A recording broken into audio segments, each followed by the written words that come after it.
is about pronouncing the name of Allah and also AllahHumma. Objectives: to understand how to correctly pronounce the name of Allah subhanahu wa ta'ala and also the word AllahHumma. To understand the rules governing the actual pronunciation. So we're going to understand how and why it's pronounced.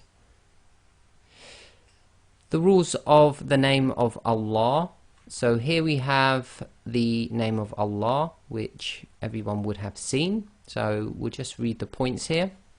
If the name of Allah subhanahu wa ta'ala is not preceded by any other sound, i.e. not joined to a preceding sound, then read the Hamzatul Wasl as if it carries a fatha. The sound of the voweled lam in the name of Allah subhanahu wa ta'ala is tafkhim. So let me just explain this. Now looking at the name of Allah here, you see it's got Hamzatul Wasl, and we've got the first lam, second lam with the shadda and fatha, and then we've got the ha with the dhamma. Now first thing to notice, the Hamzatul Wasl does not have any sign on it, so no fatha, kasra, dhamma.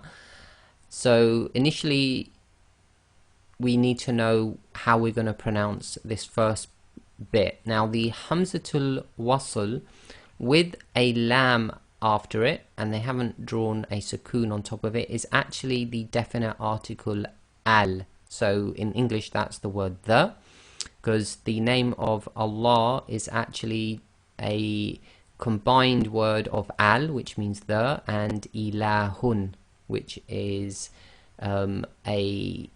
effectively an indefinite version of God, as in a God.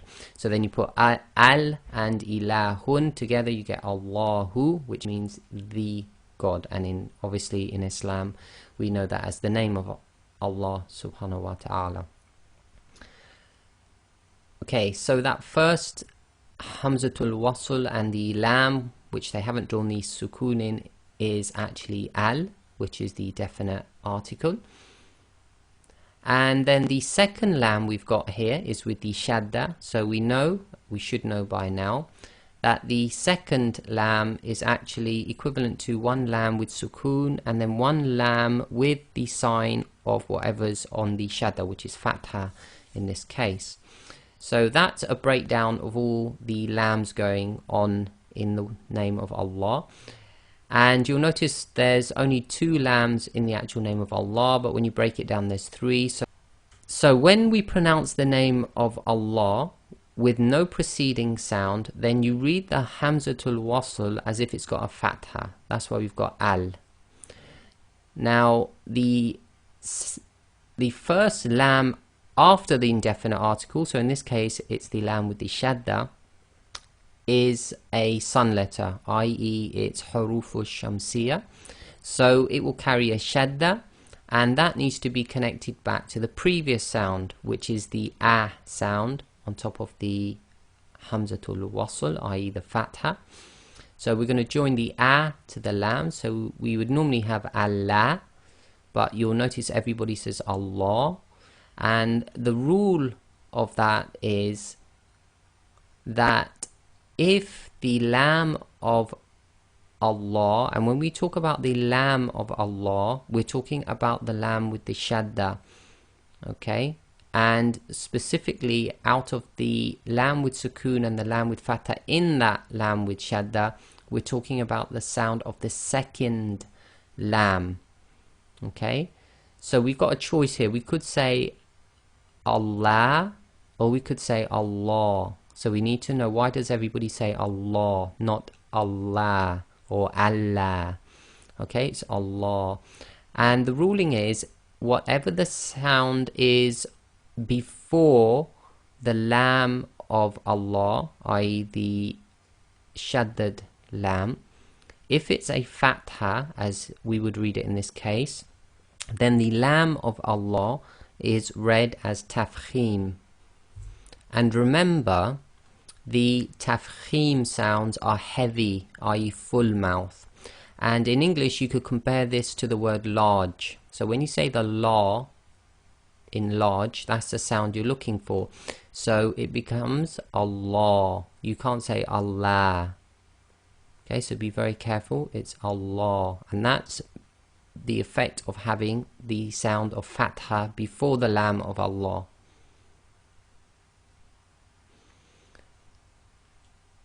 Okay, now we'll talk about how you pronounce the sound of the voweled Lam in the name of Allah.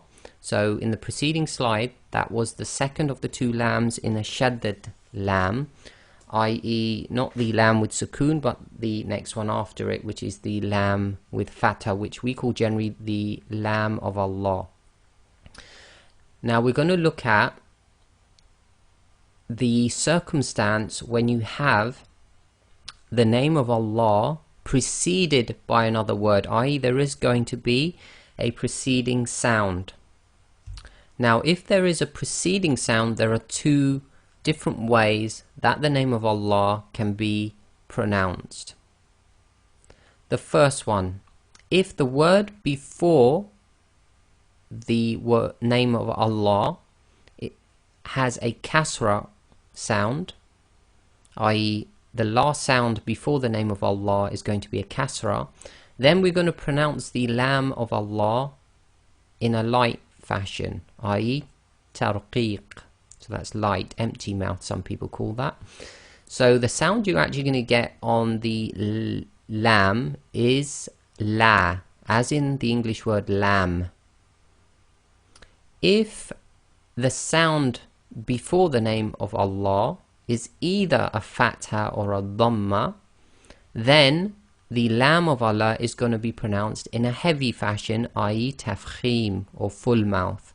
So the Lam sound will now change to La, as in the English word large. So it's a very simple rule. Look at the last sound before the name Allah. If it's kasra, then the Lam is going to be pronounced as La. If the sound before it is not a kasra, then it will be a fatha or a dhamma, and then we pronounce the Lam of Allah as tafkhim, which it gives you the sound La. So let's look at some examples. So here we have the very common words, Bismillah. So this is actually Bismillahi. Now, some people who don't know the rules, they might accidentally say Bismillah. You cannot say Bismillah, you must say Bismillah. And the reason for that is the meme is carrying a kasra. Kasra before the name of Allah makes the Lam of Allah go tarqiq, i.e. light. So you have to say the A sound, not the R sound. So the Lam of Allah becomes La. So it's Bismillah. You cannot say Bismillah. Okay, be very careful on that. So we have Bismillahi. The next one, again, in your